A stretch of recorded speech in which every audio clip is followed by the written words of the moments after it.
अब दोस्तों हम समझते हैं इम्पॉर्टेंस ऑफ इकोलॉजी। देखो इसको मैंने कई सारे पॉइंट्स में लिख रखा है जहाँ पे हम इसको समझेंगे।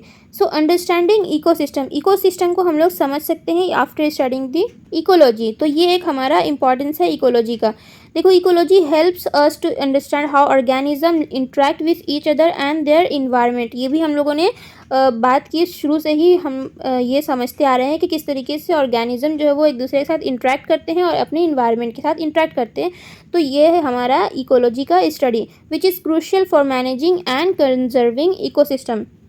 अब ये जो है ये हेल्प करता है हमको मैनेजिंग और कंजर्विंग इकोसिस्टम को। अगर हम लोग इकोसिस्टम को समझेंगे तो उसको अच्छे से मैनेज कर सकते हैं, किस तरीके से ऑर्गेनिज्म बिहेव करते हैं, तो उनको कंजर्व कर सकते हैं, उनको उनकी लाइफ को जो है वो बचा सकते हैं, उनको मैनेज कर सकते हैं। तो ये हुआ हमारा अंडरस्टैंडिंग इकोसिस्टम के अंडर में। अब जो दूसरा है इम्पॉर्टेंस वो है बायोडाइवर्सिटी कंजर्वेशन। अगर हम इकोलॉजी को पढ़ेंगे तो हम ये समझ सकते हैं दोस्तों कि बायोडाइवर्सिटी को किस तरीके से हम लोग कंजर्व कर सकते हैं। So ecology provides understanding of the importance of biodiversity and role of different species in maintaining ecological balance and ecosystem functioning. यानी कि बायोडाइवर्सिटी जो है ऑर्गेनिज्म में, एक ही ऑर्गेनिज्म के डिफरेंट वैरायटी होती हैं, अलग अलग स्पीशीज़ होती हैं, और वो जो है वो मेंटेन करती है इकोलॉजिकल बैलेंस को, इकोसिस्टम को, नेचर को बैलेंस करती हैं। तो ये हमारा है जो है बायोडाइवर्सिटी कंजर्वेशन। यानी कि अगर हम इसको पढ़ेंगे तो बायोडाइवर्सिटी को किस तरीके से हम कंजर्व कर सकते हैं वो भी हम सीखेंगे। ठीक है। अब जो दूसरा है हमारा वो है सस्टेनेबल रिसोर्सेज मैनेजमेंट।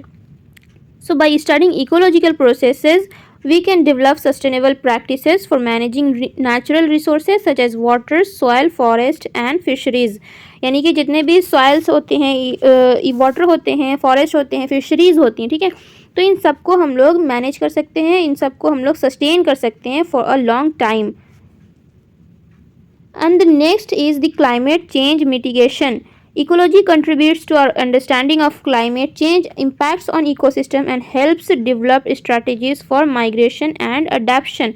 अगर हम लोग इकोलॉजी को समझेंगे दोस्तों तो ये क्या है, ये हमको अंडरस्टैंड करने में इजी हो सकता है कि क्लाइमेट चेंज का क्या इम्पैक्ट होगा इन्वायरमेंट में, हमारे इकोसिस्टम में, और ये हमको हेल्प करेगा, इकोलॉजी जो है वो हमें हेल्प करेगा बेटर स्ट्रैटेजीज बनाने में for mitigation and adaptation. Next one is the pollution control. अगर हम इकोलॉजी को पढ़ेंगे, अगर हम इकोलॉजी को समझेंगे तो हम इकोसिस्टम को प्रोटेक्ट करने के लिए वो पोल्यूशन कंट्रोल करने के वेज को ढूंढेंगे। ठीक है। So ecological studies inform us about the effect of pollution on ecosystem and help in planning measure to control and reduce pollution. अगर हम इकोलॉजी को पढ़ते हैं दोस्तों तो हम क्या कर सकते हैं, जो पोल्यूशन है उसको रिड्यूस कर सकते हैं। ठीक है।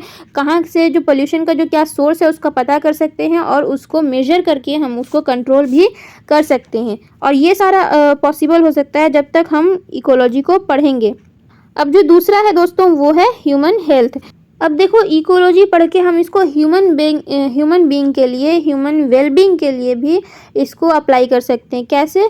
देखो अगर हम इकोलॉजी पढ़ेंगे तो हम इम्पॉर्टेंस जान सकेंगे कि पोल्यूशन जो है वो किस तरीके से हमारे इन्वायरमेंट को डैमेज कर रहा है, किस तरीके से हमारे इन्वायरमेंट को पल्यूट कर रहा है। तो हम क्या करेंगे, हम अपने इन्वायरमेंट को क्लीन रखने की कोशिश करेंगे, हमारा जो एयर है, जो वाटर है, उसको क्लीन रखने की कोशिश करेंगे और इसकी इम्पॉर्टेंस को समझाएंगे, इसमें अवेयरनेस फैलाएंगे और हमारा जो ह्यूमन बीइंग जो है वो एक क्लीन एयर में, क्लीन इन्वायरमेंट में रह सकती है। ठीक है। अब जो दूसरा है वो है economic value. So healthy ecosystem provides essential service such as clean air and water, soil fertility and pollination which have significant economic value।